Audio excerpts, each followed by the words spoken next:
I go through a lot of white paint, probably one of those big 150 milliliter tubes every week. Okay, so I'm gonna put this nice light turquoise on the sky back here.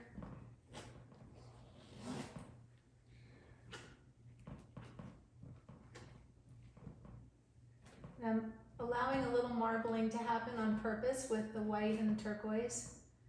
It just kind of makes the sky more interesting. It's sort of a contemporary approach, I think, to let the paint have some of the say in how things are blended on your canvas. You know, there's some areas of the painting that are just paint for the sake of paint. The whole painting is an interpretation of our scene, so some areas are going to be more carefully painted to look just like the scene, and then other areas you have to look at really closely to see what it is. And that's what makes a painting interesting, because the viewer participates in the work. When they view it, and they can't tell exactly what's going on in every section of it, they have to sort of figure it out, and it actually makes it more interesting for them and makes your painting more likable. And it seems counterintuitive. It seems like your viewer would want everything spelled out, and they don't know it, but they don't. Okay, so now I mentioned that colors get grayer as they go back in space, values get lighter, and lines flatten out. Another rule of thumb is that edges get softer, and especially horizon lines. So I soften the horizon line by adding some primary magenta, some titanium white, and giving it the horizon just the slightest hint of red or pink. And I just pull my knife right across the horizon like that.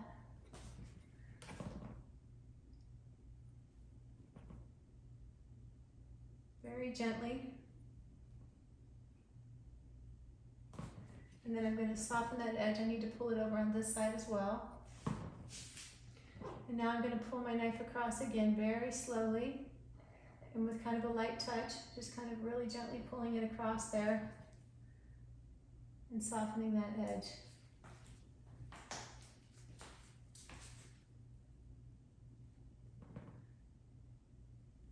And I'm going to pull a little bit of that pink, just because I like it, up into the sky, even though I didn't plan that. I just really like how it looks. So I'm going to pull a little bit of that up into the sky and blend it with my light turquoise sky.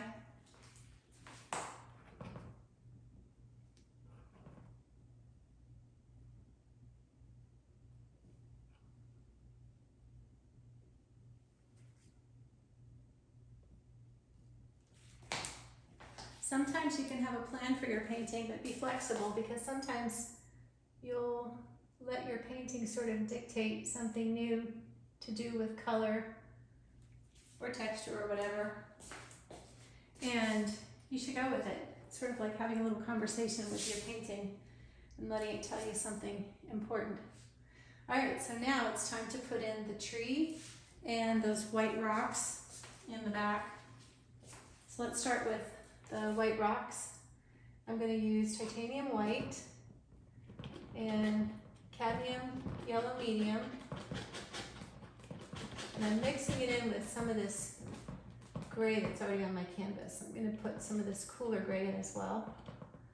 I'm going to use this big knife and kind of push the paint up and then roll my knife down. I've got too much yellow.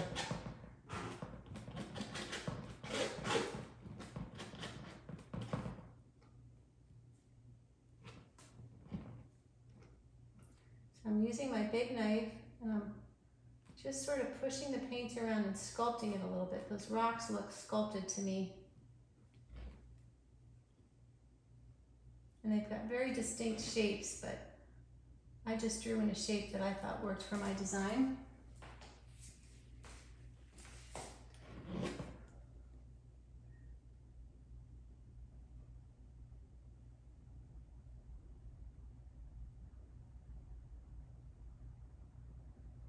And I'm pulling this down very gently. Now because I've got a knife with a rounded tip, it makes it much easier for me to pull it down into the area below where there's foliage.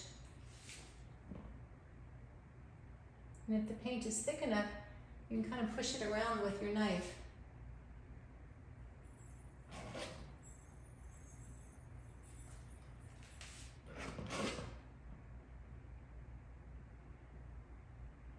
There we go. We've got some white rocks. Now time to put in our tree. I'm going to switch now to my #1 smaller knife. And the tree is a nice deep dark green with some highlights. So I'm going to start out with permanent green deep, ultramarine blue, cadmium yellow medium, and some white.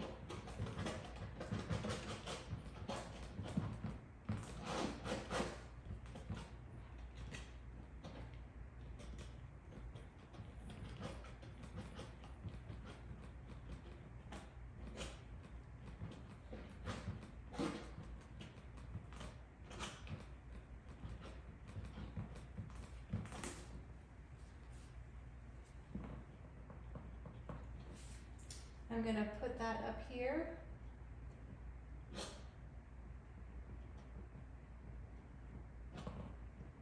So we're going to put the dark color down first, and I'm just blending my edges gently right into the turquoise around them.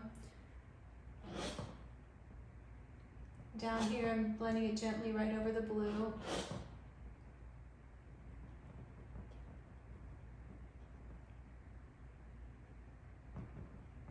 And I'll show you how to put in those skinny little branches in the tree trunk with the smaller, pointier knife.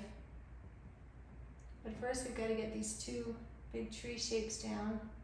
Remember, they're leaning to the right. Like that.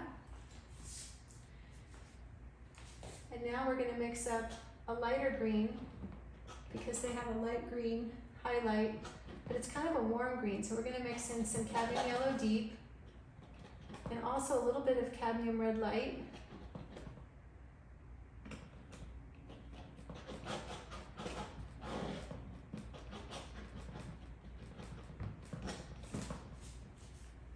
Oh, I still need some more green.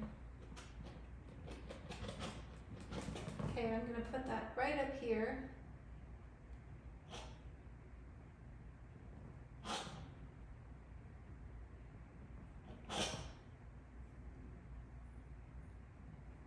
And I'm going to add a little more white. I don't want all the highlights to be the same color.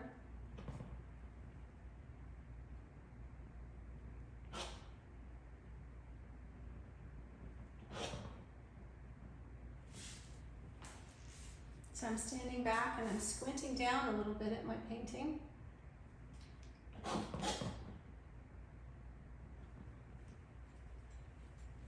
And now I'm going to put in some of these dark tree trunks.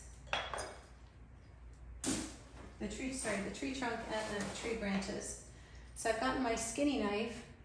So I'm going to mix a nice deep brown with cadmium red light and ultramarine blue.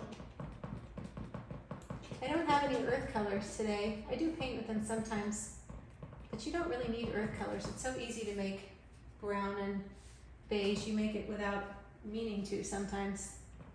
Okay, so I'm going to put this down like this, just kind of dragging my knife along. And the branches coming out like that. And you're probably thinking, well gosh, that tree has a trunk that's gray. Well, we're going to put it down dark like this at first, and then we're going to add the gray highlight, because value creates dimension and temperature creates dimension. So we'll have a dark, warm background with a light gray highlight over it. So these branches reach up into the tree. And now's the time, if you want to even be a little bit scratchy with your pointy knife, you can, because it's kind of cool to scratch in some tree branches. And I'm going to stand back and take a look at that. I'm also also looking to see, is there anywhere else I can use this nice deep dark color that I just mixed up, and I think I could use a little more down here in my clip.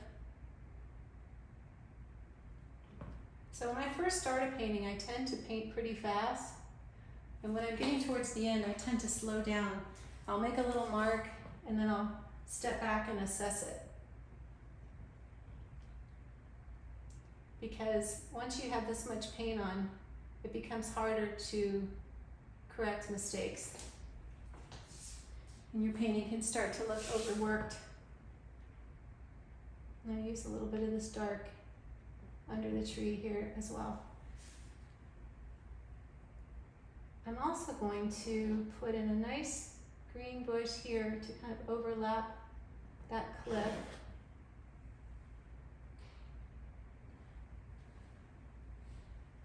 Like that. And one more here. So that's another example of where this paint is physically painted over the thing that's behind it, and it really helps it stand out. And I'm going to do the same thing. I know I'm jumping around a little bit, but I'm just going to do the same thing back here for this cliff. I'm painting this greenery, a few green bushes and things sticking up in front of those white rocks. And it really makes those rocks go back in space visually. And you don't have to go all the way across. You can just put in a few marks like I did, and all of a sudden it looks further away. Okay, so now let's put the light gray color of the trunks. So I mixed some titanium white in with this dark color. So remember, titanium white cools as well as lightens, so I automatically have a cooler light color. So I'm going to use my scratchy knife, and I'm just going to use this side of it, and I'm going to pull this lighter color over the dark color. Just like that. Now when you pull it over the green, you want to watch the back of your knife and make sure you're not picking up too much of the green paint, and if you are, either wipe your knife off on your canvas, which is what I do to conserve paint, or you can wipe it on a paper towel if you want to. Either method works.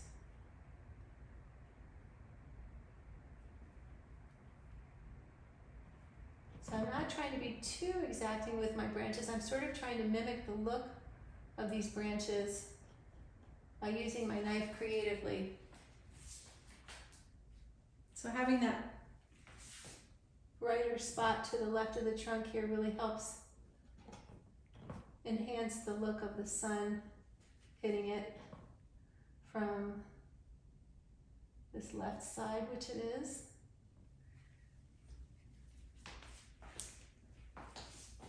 So looking at the painting now, it's time to add a few finishing touches.